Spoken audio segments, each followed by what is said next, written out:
Salut, désolée de déranger à une heure pareille. Je voulais savoir comment tu vas. Et puis, j'avais juste envie de parler de certains artistes qui soit vont bien, soit ça va, c'est un peu une période difficile. Et désolée pour le bruit, mais j'ai froid. Alors, j'ai mis le four, ce qui n'est pas une bonne idée, mais j'ai froid. Voilà. En été, ça va, c'est plus facile. Mais comment dire, en fait j'ai regardé euh, comment j'ai regardé à nouveau des interviews de Norman Reedus pour peut-être apprendre un peu à connaître ses goûts, ce qu'il aime, toutes des choses comme ça. Et puis j'ai aussi écouté, enfin j'ai pas encore écouté l'interview de Robert Carlyle. Je sens que je repousse parce que ça va être un moment émotionnellement difficile. Et je sens que je repousse l'interview de l'écouter parce que, oui, c'est pas. Disons que c'est plutôt. Pas, disons pas, mais c'est à cause de l'expérience. Oui, on a vécu tous les deux l'abandon d'une façon différente. Moi et ma soeur jumelle dans un orphelinat en Inde. Lui, quand il avait. J'ai découvert en écoutant juste un tout petit bout d'extrait de l'interview qu'il a. C'était à 3 ans, pas 4 ans qu'elle l'a laissé. Il a bien dit que ça a été un énorme traumatisme, qu'il se souvenait encore de sa tenue et de son parfum ou quelque chose comme ça. Mais j'ai pas encore tout écouté l'interview, mais je sens que ça va être difficile émotionnellement. Et j'avais aussi envie de parler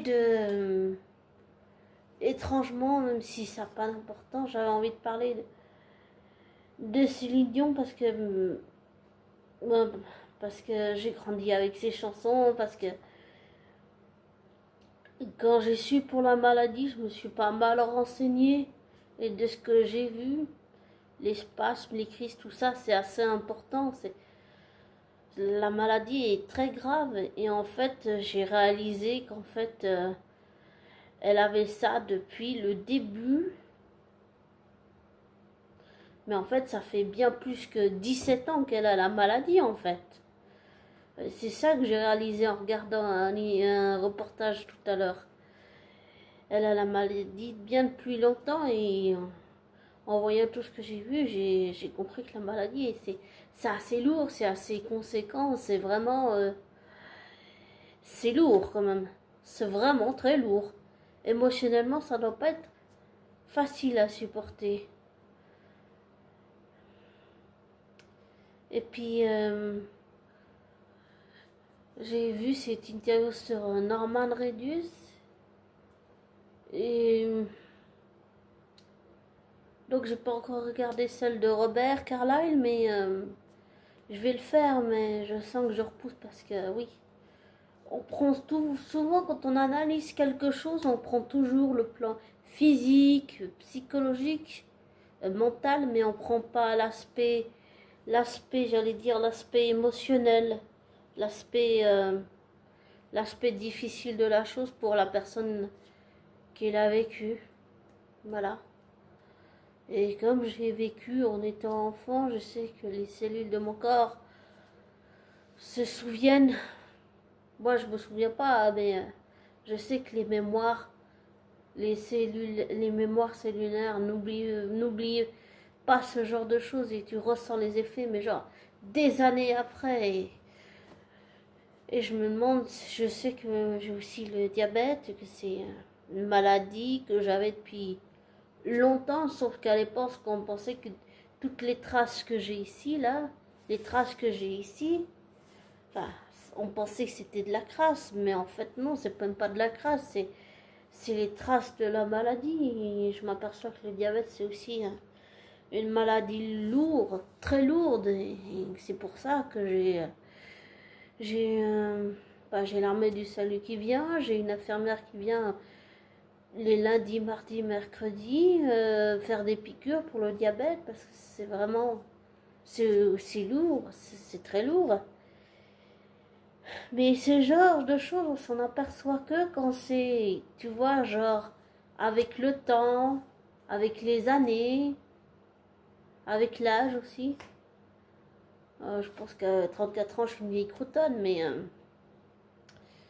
oui, enfin, pour moi, après, c'est chacun son expérience est différente, hein, mais pour moi, je m'en aperçois avec l'âge, avec le temps, avec les années, avec tout le travail que je fais avec ma psy,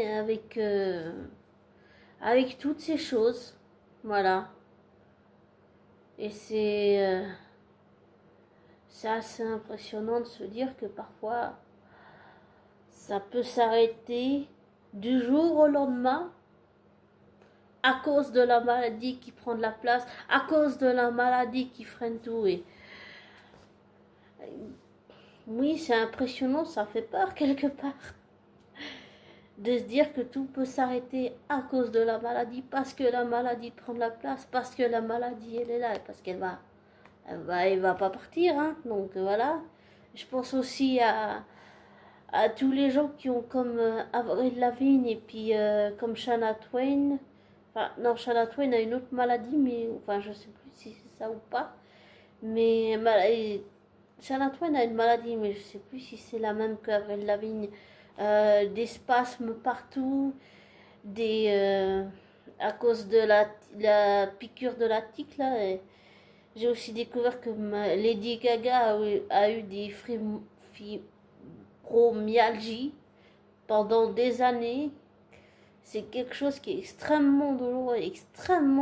C'est des spasmes, c'est des contractions, tu peux rien faire en fait. Tu es juste obligé de rester cloué chez toi. Bah, au lit quoi. Je vois pas vraiment d'autre solution. Et attendre que ça passe. Mais oui, j'avais juste envie de parler de tous ces artistes qui sont touchants. Et puis aussi de Tom Hiddleston, qui est un artiste qui m'intéresse beaucoup. Ben, j'allais dire, on dit des artistes, mais j'allais dire pour moi, les artistes, c'est pas seulement des chanteurs ou des acteurs, ou bien alors j'allais dire, par exemple, j'apprécie beaucoup aussi Hélène Ségara, Amaury Vassili, voilà. J'ai aussi découvert une autre artiste, Tyler Mobsen, très intéressé, bon, un peu vulgaire, son style de musique est très hard, très spécial. Donc voilà, mais tous ces artistes, oui, c'est intéressant d'écouter l'expérience, d'écouter souvent,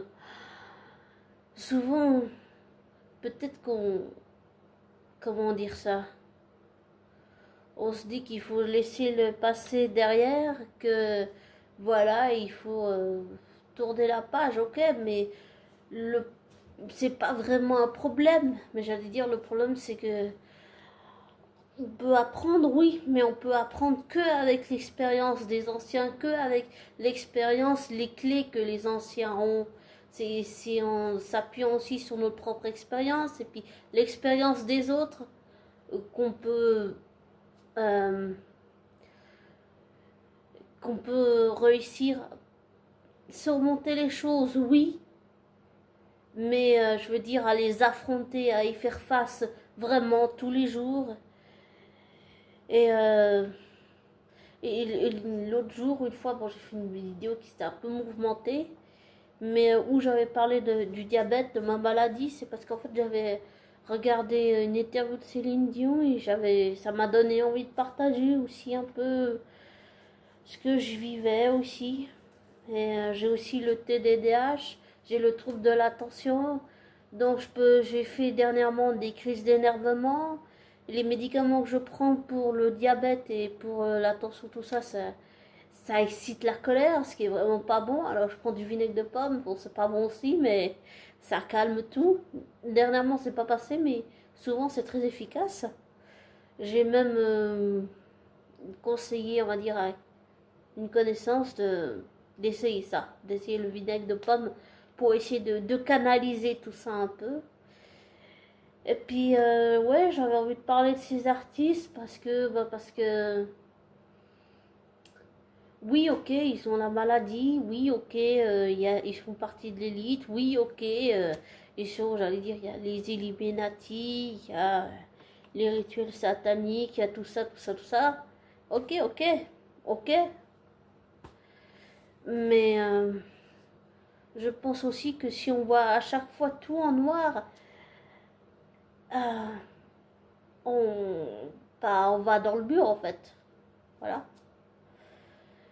Et il faut pas être aveugle, c'est sûr qu'il y en a certains d'artistes qui font partie, oui, des élites, mais qui font partie genre de l'élite, genre les trucs de P. Diddy, là, tous ces machins, tous ces trucs horribles et dégueulasses, j'ai envie de dire, tous ces trucs affreux. Et puis, par exemple, Lady Gaga, j'ai découvert qu'elle avait été, ouais, son vrai nom c'est Stéphanie Joanne, je crois, je sais plus, oui. Qu'elle avait été violée et que le gars l'a laissé tout seul en bas de l'immeuble devant de chez ses parents. Et ça a dû être traumatisant ça. Mais en fait c'est un truc que tu refoules puis après c'est le corps. Il parle à ta place. Les douleurs sont tellement énormes. Enfin c'est souvent les maladies qu'on a c'est suite à un traumatisme ou suite à ce que par exemple nos aïeux ou bien les comment on va dire les ancêtres ancestrales ou les générations transgénérationnelles ont peut-être, je dirais, vécu. Souvent, on porte j'allais dire, des maladies qui viennent de traumatismes de nos vies intérieures et même, j'ai envie de dire, de nos ancêtres, comme j'ai dit avant. Hein. Donc, oui, j'avais juste envie de parler de ça parce qu'on en parle là, oui, mais on essaye d'effacer, de mettre ça sous le tapis, mais la, la, les maladies qu'on a, c'est pas. Oui, elles sont graves, mais il faut savoir s'en servir comme une force et pas se laisser manger, se laisser ronger par les maladies qu'on a, que les gens, voilà. J'ai bien compris qu'il existait plein de gens qui ont, oui, le diabète, plein de gens qui ont la fibromyalgie, plein de gens qui ont la même maladie que Céline Dion, la même maladie que Shania Twain, que Avril Lavigne. Mais oui, mais si on se laisse bouffer par ça, enfin, on va, on n'est que dans l'obscurité et puis on voit pas le tunnel. Il est où le tunnel? On a besoin de lumière, on a besoin d'espoir, on a besoin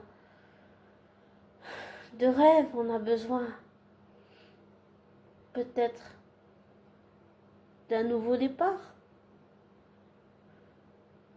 Et je parle aussi de Robert Calal parce que je trouve que c'est bah, tous ces artistes que j'ai cités, pour moi, c'est des artistes qui apportent. Oui, d'accord, ils sont dans l'élite, certains dans des Illuminati, certains des trucs pas très beaux, hein, pas très jolis, mais c'est vrai qu'avec tout ce qui se passe, pour moi, ça prouve que ce que dit Amaziken, tout ce qu'elle dit, en fait, pour moi, en fait, j'y croyais pas, mais avec tout ce qui se passe, pour moi, ça montre qu'elle a raison, mais on a besoin aussi d'espoir, on a besoin, comment je pourrais dire en anglais, I need you, I need keep hope, yes, I need keep hope in my hands, in my hands, in my heart. Je sais pas comment expliquer, mais on a besoin, oui, dans nos têtes, dans notre psychologie, dans notre émotionnel, dans notre mental, dans notre force mentale, j'allais dire dans notre force spirituelle et énergétique, mais j'allais dire, oui, on a besoin de force, on a besoin de lumière, on a besoin, je dirais qu'en ce moment, on a juste besoin de respirer, au lieu de tout le temps avoir la tête sous l'eau, la sortir un peu. Et des artistes, pour moi, parce que pour moi, j'allais dire, même s'il y a les artistes qui chantent, chanteuses, chanteurs, mais pour moi, il y a aussi les artistes, acteurs, actrices. Pour moi, ce sont des artistes à leur manière, d'une certaine façon. Et j'ai découvert aussi que j'ai découvert que Norman Reedus faisait aussi de la photographie. Il a même fait une exposition en France. Et j'ai aussi découvert il aime tellement la France, le gars, qu'il a acheté un appartement à Paris. Je suis en train de me dire que bientôt il va habiter à Paris avec sa famille et puis va apprendre le français. Ce serait bien d'avoir une interview de Norman Reedus en français.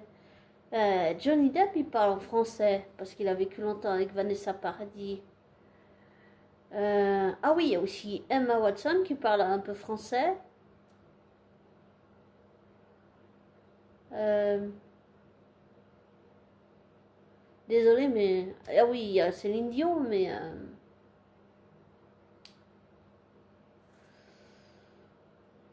Oui, Tom Hiddleston aussi. J'ai aussi découvert que Tom Hiddleston savait...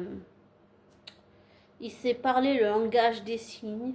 C'est une langue que j'avais appris une fois avec ma mère. On est allé à un cours. Et en fait, c'était un vrai prof qui était sourd. Et il parlait vraiment très vite avec le langage des signes. Et j'ai pas tout compris. Mais c'était assez impressionnant quand même. Mais oui, j'avais juste envie de, je sais pas, de partager ça sur les artistes que j'apprécie, oui, j'avoue. C'est peut-être égoïste de ma part. Tant pis pour ma gueule, j'ai envie de dire. Tant pis pour moi. Mais j'avais juste envie de parler de ces artistes que j'apprécie. Et, euh, et dire qu'on a besoin un peu de lumière, on a besoin de respirer et de ne pas avoir la tête tout le temps sous l'eau avec tout ce qui se passe dans le monde en ce moment. Et, euh, et, et, euh, et parfois s'accrocher à certains d'artistes qu'on apprécie, c'est aussi une façon de...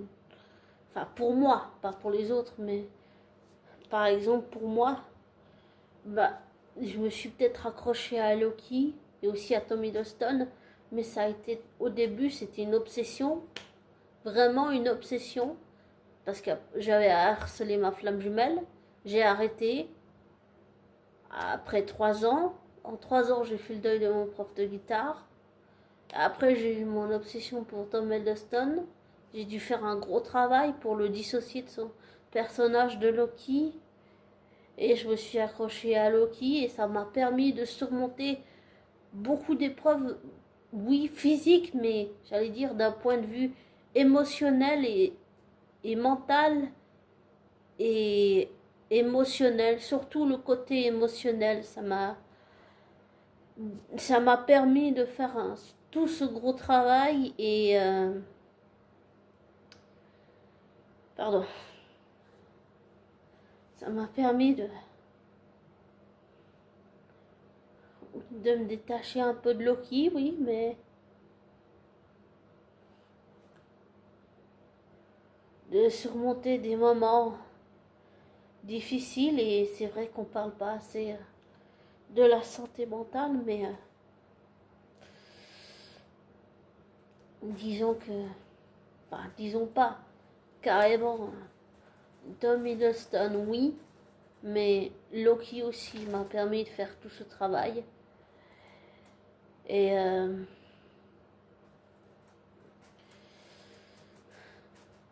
je trouve que c'est important de parler des problèmes, enfin de maladies.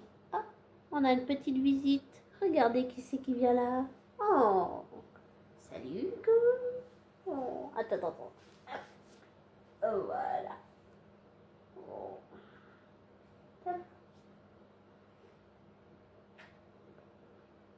Tu dis coucou à la caméra? Coucou.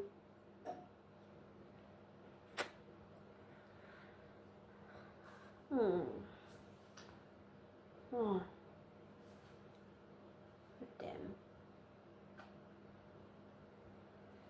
Ah, et aussi la chose la plus importante, c'est l'amour.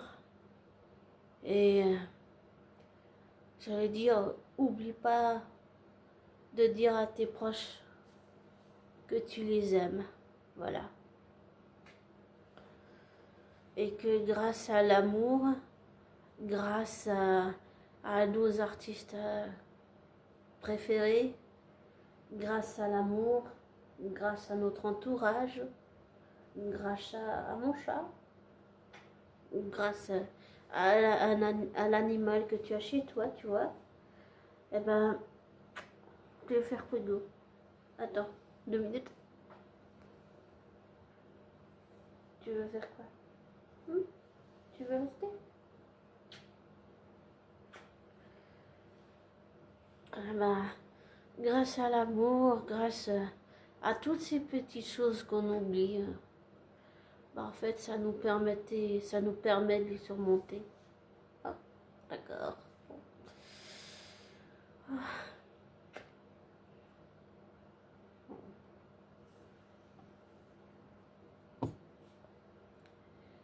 Enfin, voilà. Désolée de finir comme ça, mais il est là, je peux plus vraiment bouger là maintenant. Je sais pas si... Oh merde, désolée. Je sais pas comment on fait. Ah. Désolée. Je suis vraiment pas douée. J'enlève le verre parce que sinon je vais le faire... Merde.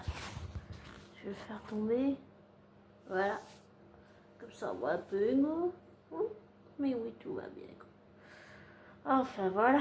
Je trouve que c'est important qu'on partage ça avec vous. Et je sais pas, j'avais envie de parler de tous ces artistes et à quel point, oui, la maladie peut être présente, mais on peut être plus fort grâce au petit bonheur du quotidien. Tu dis au revoir? Au revoir.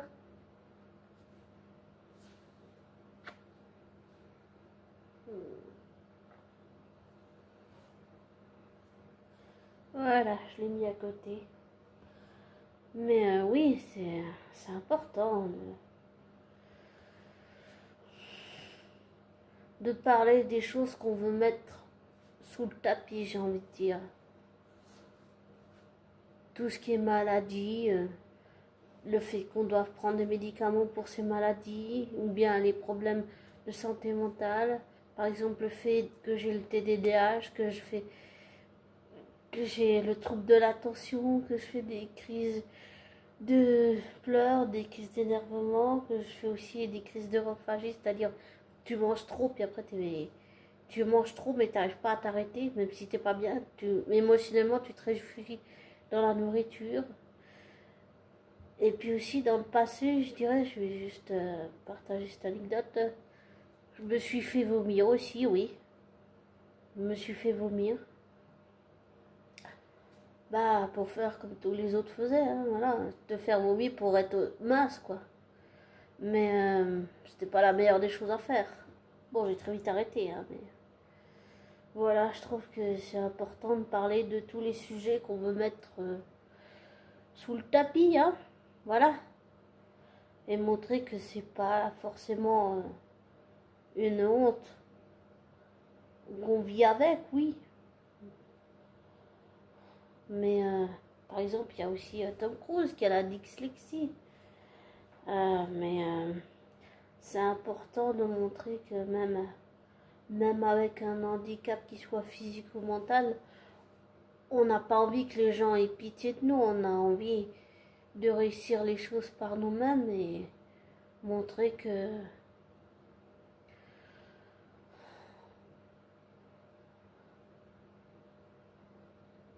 l'espoir est dans nos cœurs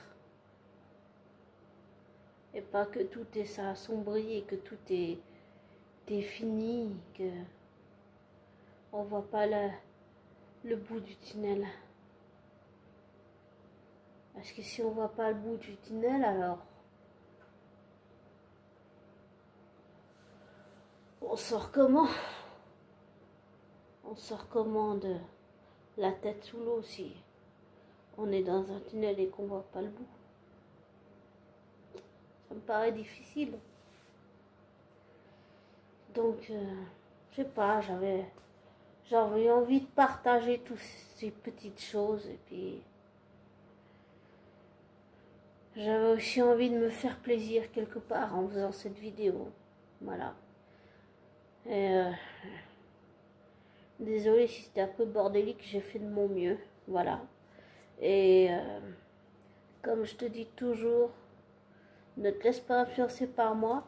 Fais tes recherches, tes vérifications. Tire-en tes propres conclusions.